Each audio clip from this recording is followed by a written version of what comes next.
Hola, bienvenidos, soy el doctor Carlos Waldo, soy médico internista y este es mi canal Enseñando Medicina Interna. Como cada semana empezamos con un caso clínico, revisamos una enfermedad con base a un caso clínico interesante y hacemos una revisión en cuanto al cuadro clínico, el diagnóstico y el tratamiento.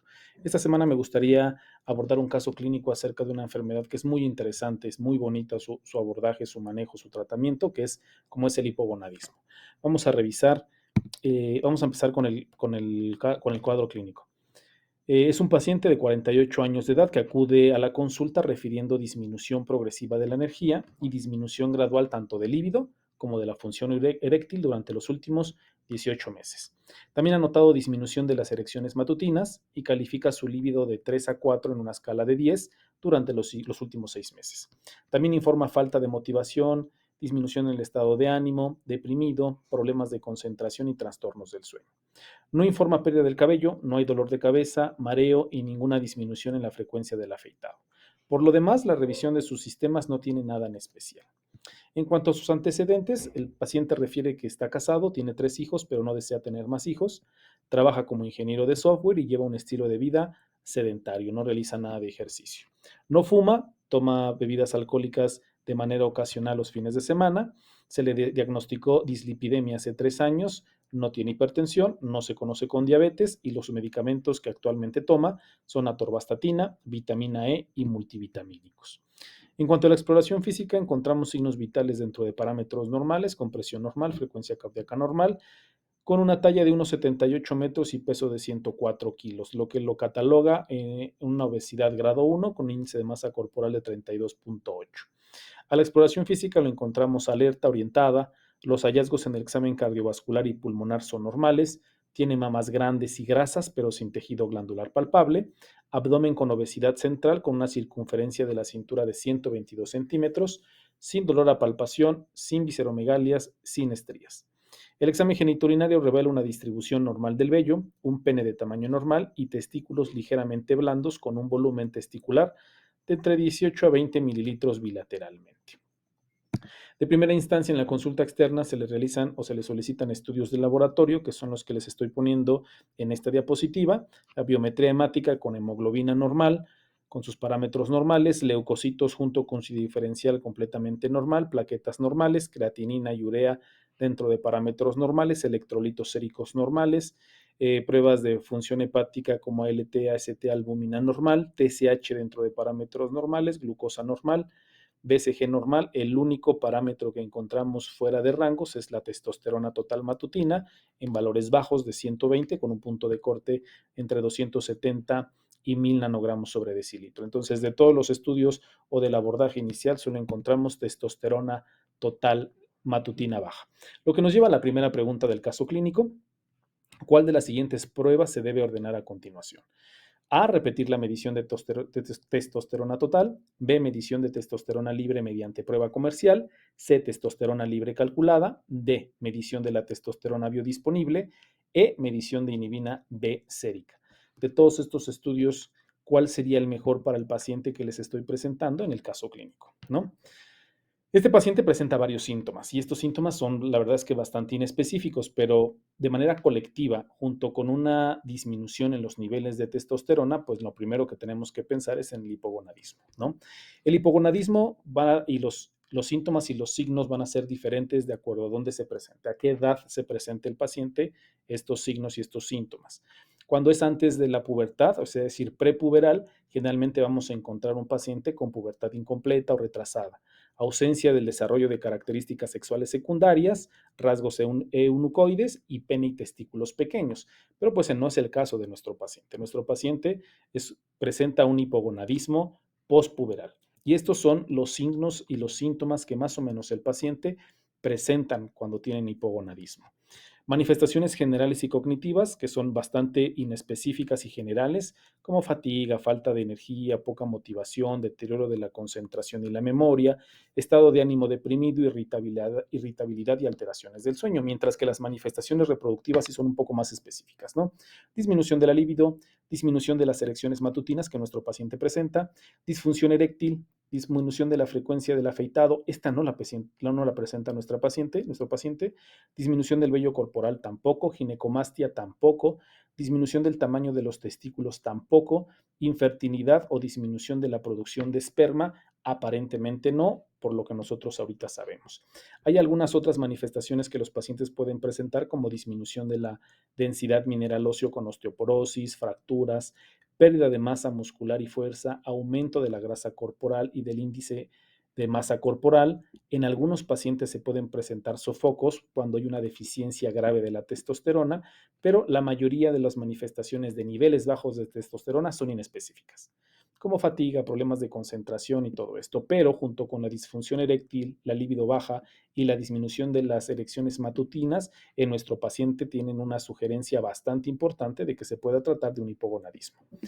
¿No? Generalmente la pérdida de vello corporal y la disminución de la frecuencia de las afeitadas son síntomas, si bien son específicos del hipogonadismo, requieren años de que el paciente tenga bajos niveles de testosterona para que se puedan presentar en el paciente, por lo que en las etapas, si acaso al principio de la enfermedad, puede que no las presente. Entonces, estos son a grandes rasgos los síntomas, los signos y síntomas que el paciente puede llegar a presentar si tiene un hipogonadismo. Pero ¿en quién vamos a hacer el escrutinio del hipogonadismo? Sobre todo en los hombres. ¿Qué pacientes vamos a sospechar que van a tener hipogonadismo? Bueno, hay varias enfermedades o hay varias patologías que se van a asociar con este problema, con disminución de la testosterona. Por ejemplo, la obesidad puede causar hipogonadismo central y es un predictor de terapia de reemplazo de testosterona. Los pacientes que tienen diabetes tipo 2 también. Un tercio de los hombres con esta enfermedad tienen niveles bajos de testosterona. Síndrome metabólico, anemia inexplicable.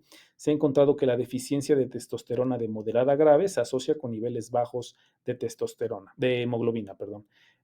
Aquellos pacientes que tienen baja densidad mineral ósea, no a todos los pacientes se les va a buscar déficit de testosterona, sobre todo en aquellos pacientes que tienen osteoporosis y fracturas por traumatismo leve, habrá que pensar en tomar niveles de testosterona. Pacientes con EPOC, entre el 22 y el 69% de los hombres con esta enfermedad pueden tener hipogonadismo. Pacientes con VIH, estudios de corte han mostrado que entre el 17 y el 38% de los hombres con esta enfermedad también tienen niveles bajos de testosterona. Pacientes que tienen infertilidad, claro que se va a solicitar niveles de testosterona. Aquellos pacientes que tienen alteraciones en el hipotálamo y la hipófisis, antecedentes de radiación testicular, uso de opioides. Se ha encontrado que aquellos pacientes que utilizan de manera crónica los opioides tienen una deficiencia de testosterona hasta en el 50% de los hombres.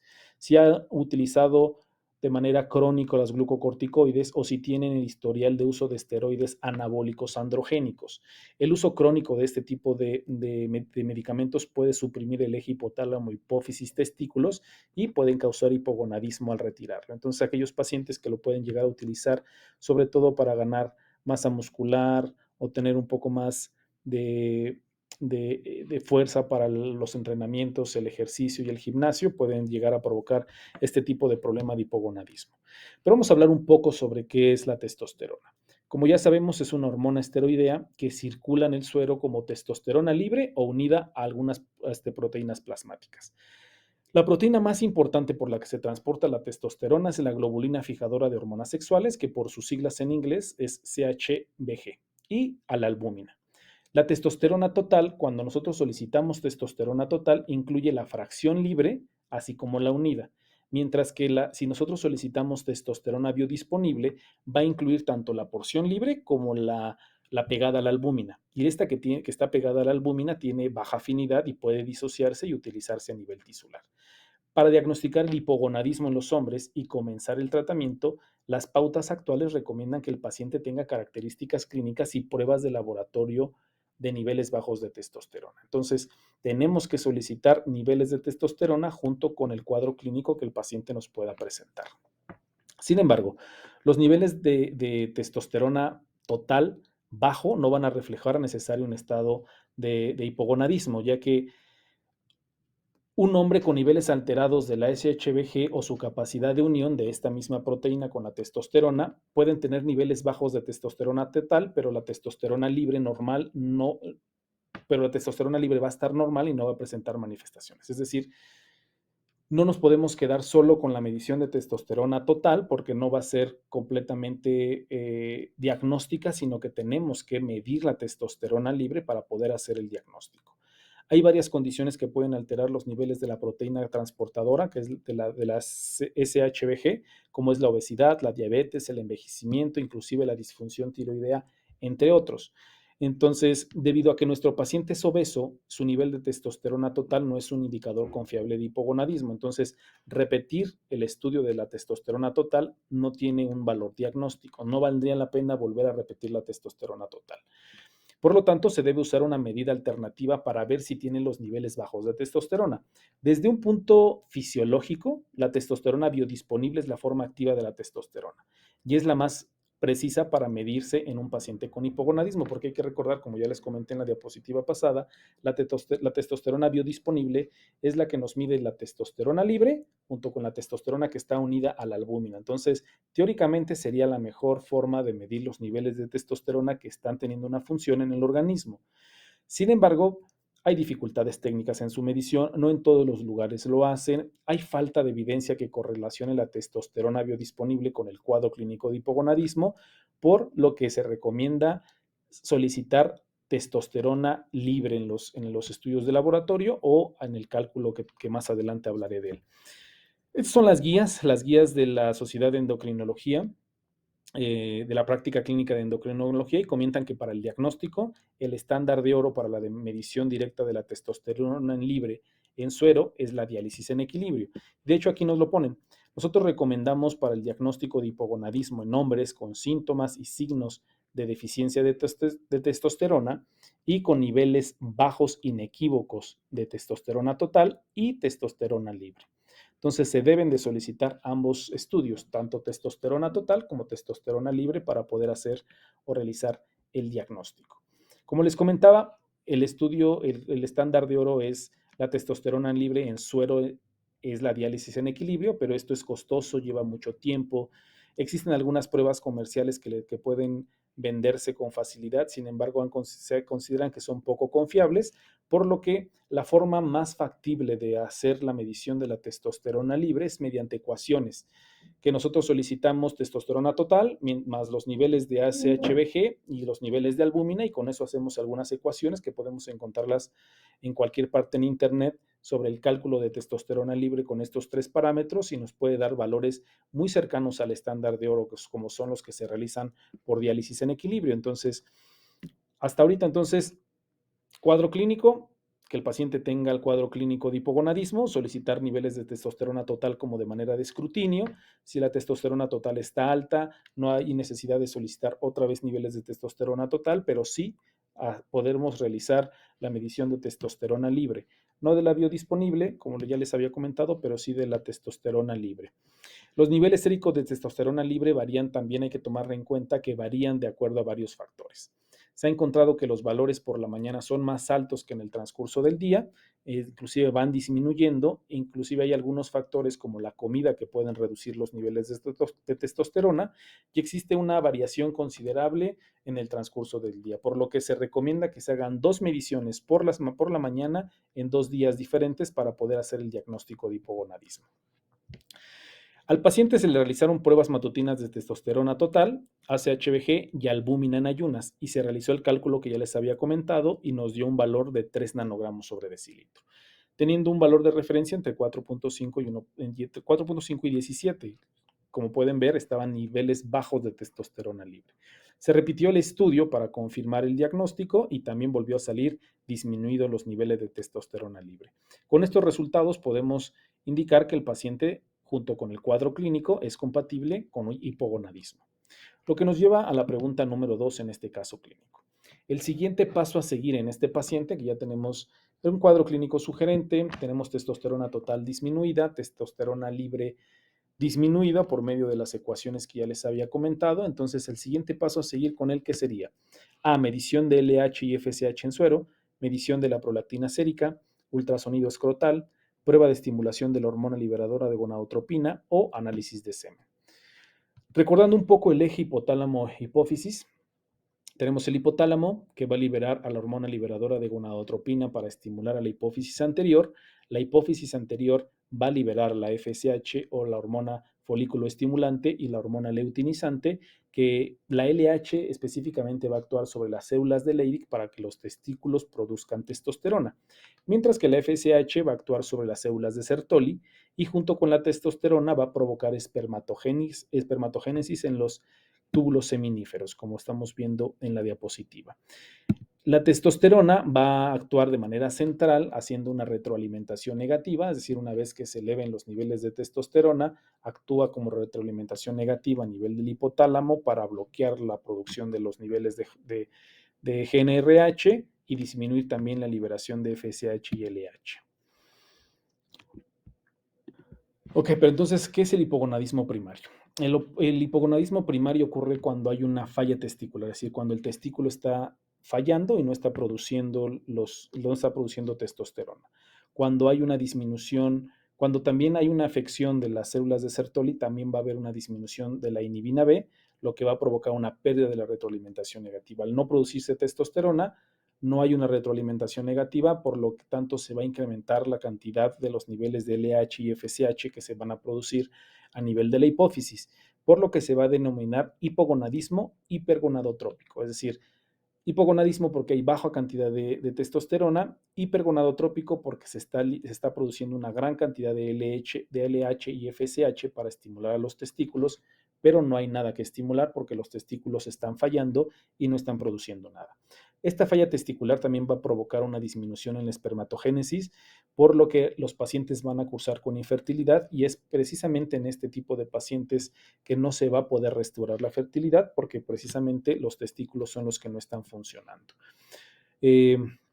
Como les estoy poniendo en la diapositiva, podemos ver que el principal factor es que en la nivel testicular no se van a producir los niveles de testosterona ni de inhibina, por lo que no va a haber una retroalimentación negativa, pero el eje entre el hipotálamo y la hipófisis todavía va a estar normal o va a estar establecido, por lo que se va a seguir produciendo una gran cantidad de FSH y LH sin poder lograr niveles de testosterona adecuados.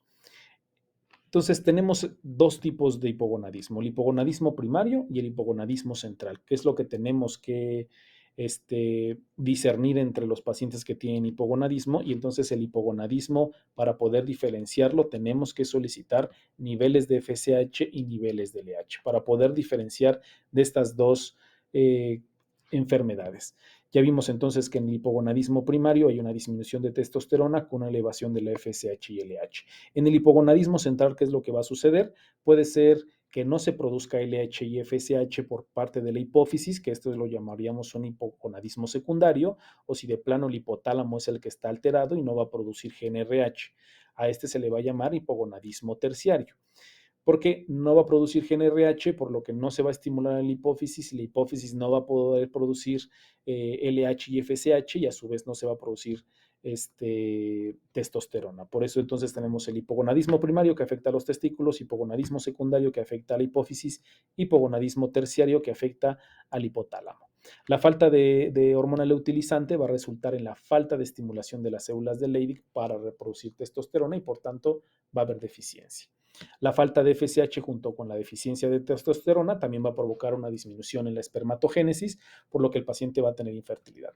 Pero va a tener la característica, a diferencia de los pacientes con hipogonadismo primario, que ya no vamos a poder mejorar o restaurar la fertilidad. En estos pacientes, pues los testículos están sanos. Entonces, al dar un tratamiento a estos pacientes, la fertilidad se puede recuperar en este tipo de pacientes. Aquí les pongo también la diapositiva a grandes rasgos, qué es lo que está sucediendo. Entonces, este es el hipogonadismo secundario, en donde la hipófisis no está funcionando, por lo que no hay producción de FSH, no se estimulan los testículos y los testículos no van a producir testosterona ni inhibina B. En el hipogonadismo terciario, no va a haber producción o va a haber alteración en el hipotálamo, por lo que no va a haber producción de GnRH, no se va a estimular la hipófisis, no se va a estimular los testículos, no se va a producir testosterona. En este tipo de casos se le va a denominar hipogonadismo hipogonadotrópico porque todo va a estar disminuido. No, todo, FSH, LH, testosterona, todo va a estar disminuido. Entonces, analizando las respuestas de la pregunta pasada, la respuesta correcta en este caso sería entonces la medición de LH y FSH en suero. ¿Se puede hacer la medición de prolactina sérica? Sí se puede realizar, se hace en los pacientes que se está sospechando con hipogonadismo central. Un poco más adelante voy a hablar sobre este estudio en específico, pero no sería el siguiente paso a seguir. El siguiente paso a seguir sería medición de LH y FSH en suero. Ultrasonido escrotal, el varicocele se ha relacionado con una disminución en la fertilidad, a disminución de los niveles de testosterona, inclusive se ha demostrado que una vez que se corrige el varicocele, pueden mejorar los niveles de testosterona en este tipo de paciente. Prueba de estimulación de la hormona liberadora de gonadotropina. Generalmente este estudio se solicita en aquellos pacientes con hipogonadismo prepuberal, cuando hay un retraso en la pubertad y demás. Este tipo de pacientes le podemos hacer esta prueba, pero no es el caso de nuestro paciente. Análisis de semen. Este estudio lo hacemos sobre todo en aquellos pacientes que están buscando tener fertilidad para ver si el paciente, cómo está la espermatogénesis y si vamos a dar una terapia para la fertilidad y demás. Sin embargo, en este paciente tiene paridad satisfecha, por lo que no hay necesidad de realizar análisis de semen. En el paciente se realizaron entonces pruebas de LH y FSH séricas arrojando los siguientes valores. LH estaba disminuida en 1.6 con un rango de referencia entre 1.8 y 12, FSH en 1.9 con un rango de referencia entre 1.5 y 12.5, entonces se establece el diagnóstico de hipogonadismo central. Lo que nos lleva a la pregunta número 3. La pregunta número 3 es, ¿qué investigación es la menos apropiada en la evaluación posterior de este paciente? Es decir, ya con los resultados que tenemos hasta la fecha, un cuadro clínico sugerente, testosterona total disminuida, testosterona libre medida por una ecuación disminuida, FSH y LH disminuida, tenemos un probable hipogonadismo central. ¿Cuál sería el siguiente paso para seguir el protocolo de estudio? A. Tiroxina sérica libre, T4 y medición de cortisol matutino, medición de prolactina sérica, medición de ferritina sérica, resonancia magnética de hipófisis o, por último, cariotipo cromosómico.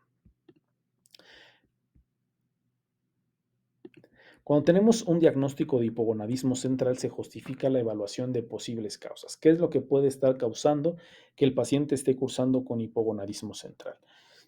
Tenemos varias causas, como podemos ver en la diapositiva. Tenemos locales, sistémicas y algunas otras enfermedades. En cuanto a las locales, son aquellas que van a afectar al hipotálamo, la hipófisis, que pueden ser tanto congénitas como adquiridas. Congénitas, síndrome de Kallmann, síndrome de Prader-Willi, panhipopituitarismo idiopático, mutaciones de FSH y LH.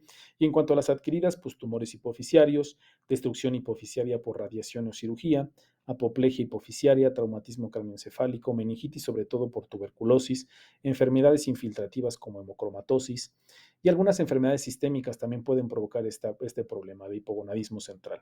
Dentro de los metabólicos, hiperprolactinemia, obesidad, desnutrición, trastornos de alimentación, ejercicio excesivo, abuso de alcohol y marihuana y otras características que pueden provocar este hipogonadismo central sería el uso de glucocorticoides, de opioides, de estrógenos, que haya abstinencia de andrógenos, enfermedad crítica aguda, enfermedad sistémica crónica. Analizando cada una de las opciones que nos está poniendo esta diapositiva, podemos ver que pues causas congénitas el paciente no las tiene.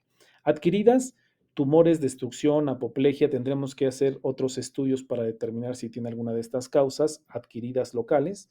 Sistémicas, metabólicas, tendremos que hacer más estudios como niveles de prolactina, pero el paciente tiene obesidad, no hay desnutrición, no hay trastornos de alimentación como anorexia, bulimia, no hace ejercicio excesivo, no hay abuso de alcohol ni marihuana, ni ninguno de los medicamentos que están poniendo abajo tampoco los tiene, así como ninguna enfermedad aguda y enfermedad sistémica crónica.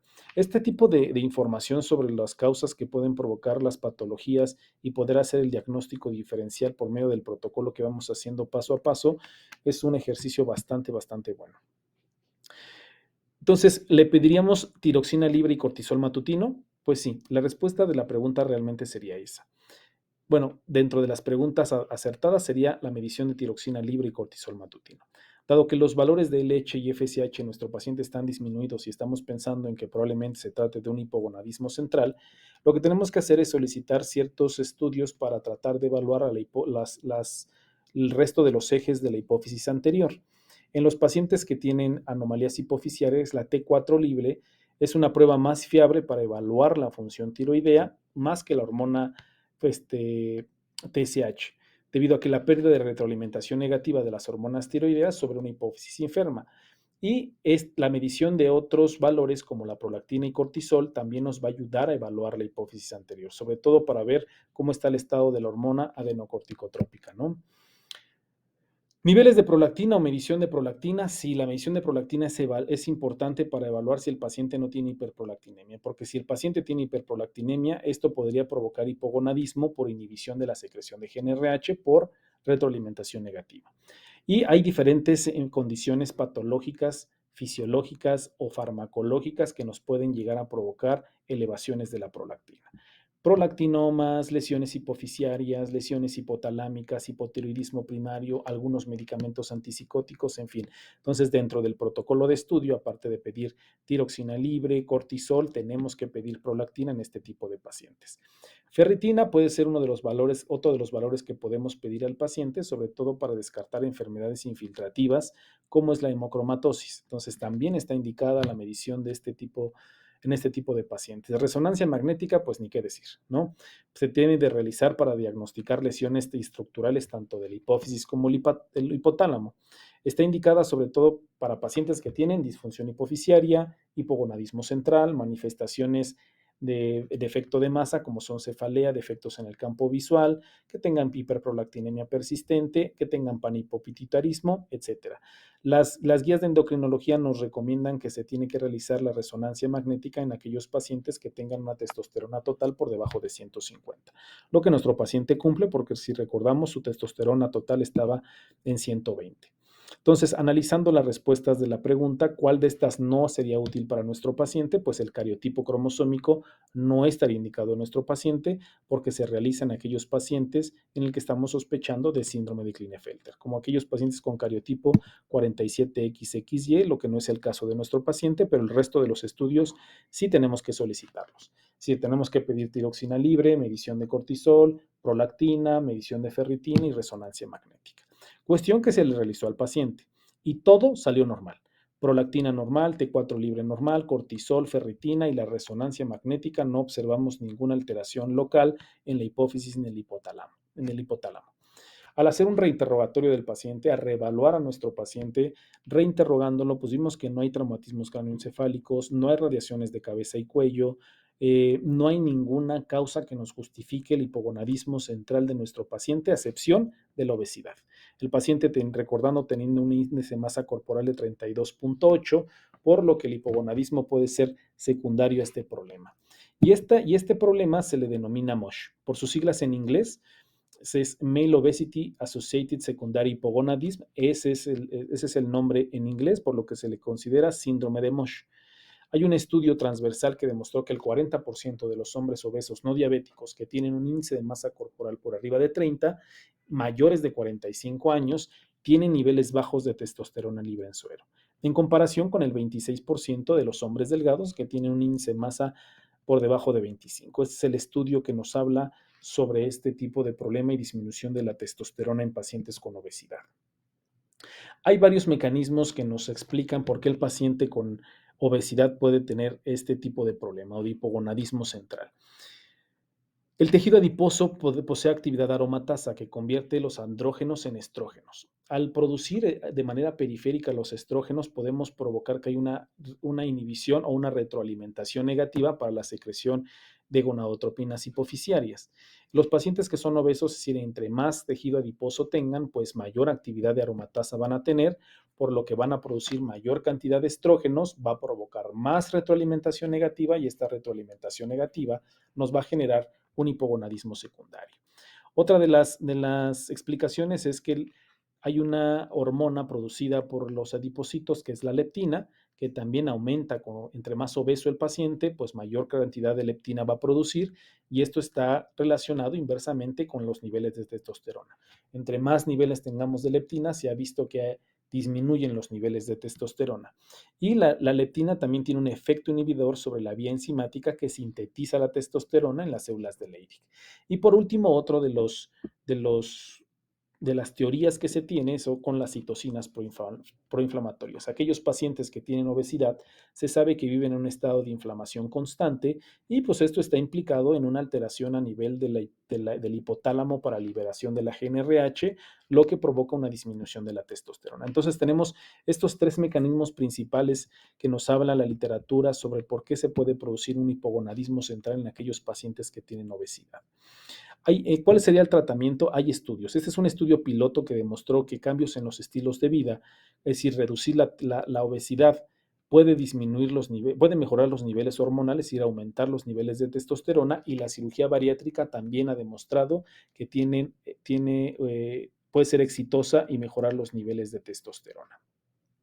Hay otros tipos de tratamientos que se pueden utilizar en los pacientes que tienen hipogonadismo central secundarios a este problema, a MOSH, al síndrome de MOSH.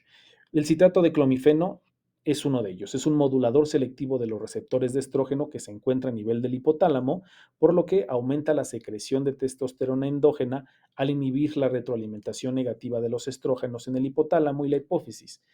Al disminuir esta retroalimentación negativa, entonces se produce mayor cantidad de LH y FSH, y esto provoca un incremento en los niveles de testosterona porque no hay una supresión del eje hipotálamo pituitaria testicular. Estos son algunos de los tratamientos que son los que le estoy poniendo en la diapositiva que se pueden utilizar en estos tipos de pacientes con hipogonadismo central y MOSH. En el círculo que se encuentra arriba, en donde viene hipotálamo, está el clomifeno que les había comentado. En la parte de abajo está la gonadotropina coriónica humana, que es un homólogo placentario de la hormona luteinizante. Este es derivado de la orina de las mujeres embarazadas, o se puede realizar in vitro utilizando tecnología de ADN recombinante. Como tiene una similitud con la LH, este puede estimular a la producción de la testosterona a partir de las células testiculares de Leydig. También es otro de los tratamientos que se están probando en la actualidad. El de abajo, el que dice TRT, pues es terapia de reemplazo de testosterona. Y por último, en la parte de abajo tenemos a los inhibidores de aromatasa. Estos bloquean la conversión de testosterona en estriadol al inhibir la enzima aromatasa. Al disminuir los niveles de estradiol, disminuimos la retroalimentación negativa, por lo que se va a producir mayor cantidad de FSH y LH y va a estimular la producción de testosterona. Obviamente, ninguno de estos estudios tiene suficientes ensayos aleatorizados que demuestren seguridad y eficacia en el manejo del hipogonadismo central, por lo que no están indicados a pie juntillas para el tratamiento, pero siguen en estudios, se siguen haciendo estudios clínicos. Todavía no hay una recomendación precisa por las guías, sobre todo de la Sociedad de Endocrinología, pero parece que vamos por buen camino. En el paciente se le explicaron la situación, se le explicó cuáles podían ser las medidas que podíamos seguir, modificaciones en los estilos de vida, y se le sugirió la realización de cirugía bariátrica, lo cual el paciente lo declinó, prefirió la dieta y los cambios en los estilos de vida, por lo que se derivó con un nutriólogo. Sin embargo, sí se le ofreció terapia de reemplazo de testosterona, y previo al uso de esta testosterona se realizaron niveles de antígeno prostático, porque ahorita vamos a ver qué onda con eso, y se encontraron dentro de rangos normales, y entonces al paciente se le prescribieron 5 gramos de gel de testosterona al 1% cada 24 horas o al día. Lo que nos lleva a la pregunta 4, les juro, ya es la última pregunta. Yo sé que ha sido una plática un poco larga, pero ya vamos a terminar. ¿Cuál es el efecto adverso más común de la terapia de reemplazo de testosterona? ¿Cuál de todas estas opciones es lo más común que pueda suceder en los pacientes que se les indica terapia de reemplazo de testosterona? ¿Cuáles son los beneficios de la terapia de testosterona? Son varios. Tenemos algunos probados y algunos no probados, porque no tenemos suficiente evidencia de estudios, pero lo que sí tenemos probados es que la virilización y mantenimiento de las características sexuales secundarias mejora la función sexual con aumento de la libido y mejor función eréctil, aumento de la masa y fuerza muscular, disminución de la masa grasa, aumento de la densidad mineral ósea, y los efectos que están por ver es aumentar la energía, función cognitiva mejorada, estados de ánimo mejorado, síntomas depresivos mejorados. Entonces, todos aquellos pacientes que tienen diagnóstico establecido de hipogonadismo, los beneficios del reemplazo de testosterona pues son bastante evidentes, como los que pongo en la diapositiva. Sin embargo, se debe tener mucho cuidado al iniciar la terapia de reemplazo de testosterona, sobre todo en aquellos pacientes que tienen una condición médica inestable, y a esto me refiero que tengan algún problema cardiovascular que no esté del todo controlado, o bien establecido. Ahorita más adelante les voy a hablar un poquito más de eso. Existen diferentes presentaciones para la testosterona, que incluyen inyecciones intramusculares, geles, parches transdérmicos, tabletas bucales, gel intranasal, tabletas orales, en fin. Hay dos diferentes presentaciones orales de la testosterona, que son las que le estoy poniendo en la diapositiva. Un deconato de testosterona y testosterona 17 alfa alquilada. El primero no está disponible y el segundo no se recomienda por su uso debido a toxicidad hepática comprobada. ¿Cuáles serían los efectos secundarios entonces más comunes de la testosterona? La eritrocitosis. Los metaanálisis han concluido que el evento adverso más frecuente de la terapia con testosterona es el aumento del hematócrito. Y esto se debe sobre todo a la dosis y fue más marcado en pacientes mayores y las presentaciones, todas las presentaciones provocan eritrocitosis, sin embargo las paranterales, sobre todo las inyecciones a corto plazo, son las que pueden provocar mayor cantidad de eritrocitosis. Este artículo nos habla sobre los efectos adversos de la testosterona en adultos, en hombres adultos. Es una revisión sistematizada y un metaanálisis y nos dice lo siguiente: los efectos adversos de la terapia de testosterona incluyen un incremento en la hemoglobina y del hematócrito, así como una disminución leve de la HDL, y estos hallazgos tienen una significancia clínica incierta, ¿no? Entonces, hay varios mecanismos por los que se les atribuye que los niveles de los eritrocitos se pueden incrementar por el uso de testosterona, y esto es porque incrementa los niveles de eritropoyetina, mejora el uso del hierro para la síntesis de glóbulos rojos, e inclusive se ha demostrado que en aquellos pacientes que tienen anemia les podemos dar terapia con testosterona para incrementar los niveles de hemoglobina. Sin embargo, al incrementar los niveles de hematócrito, también se pueden conducir a eventos trombóticos y vasoclusivos, por lo que hay que tener mucho cuidado en este tipo de pacientes.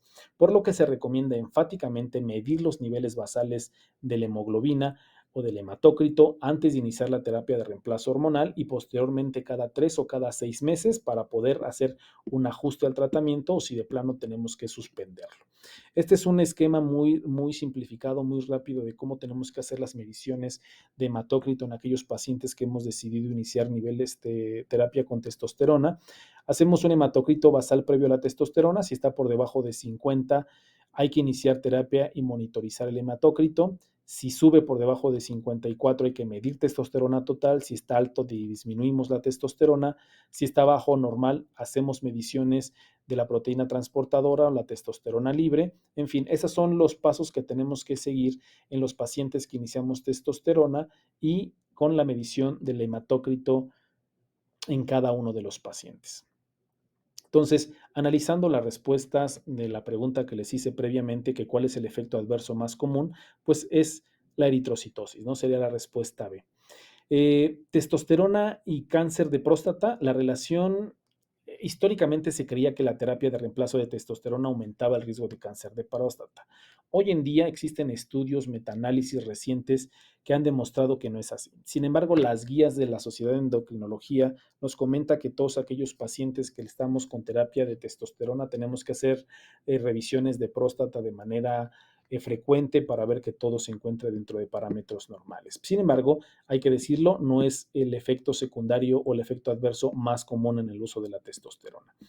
Testosterona y riesgo cardiovascular, como ya les había comentado, hay algunos estudios que son contradictorios. Hay unos metaanálisis que han demostrado que la testosterona baja se asocia con mayor riesgo de eventos cardiovasculares y se recomienda el uso de testosterona y mejorar los niveles en este tipo de pacientes. Sin embargo, hay otros estudios que nos hablan que está asociada el uso de la testosterona con mayor riesgo cardiovascular y han concluido que los eventos cardíacos adversos mayores son de hecho muy elevados en aquellos pacientes que se les da terapia de reemplazo de la testosterona. Las recomendaciones actuales nos comentan que hay que tener mucho cuidado y individualizar el tratamiento en aquellos pacientes que tienen una condición cardiovascular que no esté controlado al 100% y tomarlo con mucha precaución. Infertilidad. La terapia de reemplazo de testosterona aumenta la retroalimentación negativa, por lo que va a disminuir la producción de LH y FSH y lo que va a provocar pues que haya una disminución en la producción de la espermatogénesis, por lo que en aquellos pacientes que están pensando en tener más hijos, no se recomienda la utilización de la terapia de reemplazo con testosterona. Existen muchos otros efectos secundarios o efectos adversos de la testosterona, como son, pueden provocar acné, piel grasa, apnea obstructiva del sueño, ginecomastia, calvicie, en fin. La testosterona o el uso del reemplazo con testosterona no es fácil, hay muchos efectos secundarios, se tiene que individualizar cada uno de los tratamientos o cada uno de los pasos, sobre todo en aquellos pacientes con MOSH, porque son pacientes con obesidad y por lo general vienen acompañados de otras comorbilidades, otros factores de riesgo, y utilizar los niveles y utilizar terapias de reemplazo con testosterona puede ser un poco complicado y un poco riesgoso, por lo que hay que individualizarlo y hacer una vigilancia estrecha en estos pacientes. ¿Qué pasó con el paciente? Se presentó 3 meses después para seguimiento, informó una mejoría significativa de los síntomas con los que ingresó, incluida la energía, la libido y la función eréctil, y tiene un mejor estado de ánimo, mejor forma, disminuyó 5.4 kilos, todavía se encuentra en dieta y con el ejercicio y sigue con el tratamiento con el gel de testosterona. Se realizaron los niveles de testosterona libre calculados, que fueron de 7.8, que ya estaban en parámetros normales, y su hematócrito fue de 46, por lo que al paciente se le continuó con los tratamientos con testosterona y se citó 9 meses después para seguimiento con nuevo hematócrito, con nuevos niveles de antígeno prostático para ver si el paciente podía seguir con el tratamiento. Es un tema largo, es un tema muy extenso, podríamos hablar mucho sobre hipogonadismo y eso que solamente me basé prácticamente en hipogonadismo central, no hablé mucho sobre el hipogonadismo prepuberal, prácticamente, o sea, no hablé nada del prepuberal, no hablé mucho del hipogonadismo primario, es un tema muy extenso, pero es muy interesante. Este fue un ejemplo sobre el protocolo que se realizó al paciente y un caso bueno, un caso bonito, el paciente le fue bien, fue un protocolo extenso del paciente porque no encontramos la causa sobre el hipogonadismo central y cuando estuvo en nuestra nariz todo el tiempo, ¿no? Su obesidad era el factor de riesgo más importante y estuvo presente desde el día uno y pero pues tenemos que hacer el protocolo prácticamente pues vendría siendo de exclusión al descartar el resto de las causas de hipogonadismo central. Bueno, pues espero que haya sido de su ayuda, espero que haya sido de su agrado. Si no me siguen, síganme, suscríbanse a mi canal, déjenme un comentario, denme un like, me ayudarían mucho a mi canal para seguir creciendo, para poder seguir haciendo videos, para poder seguir dando información a los médicos, a los pacientes, para poder seguir enseñando, que es alguna de las cuestiones que más me gustan, sobre todo de todo lo que he aprendido, todo lo que he leído, todo lo que me han enseñado los pacientes en mi práctica clínica, en mi práctica diaria. Espero que tengan una bonita semana, espero que les haya gustado. Nos vemos hasta la próxima.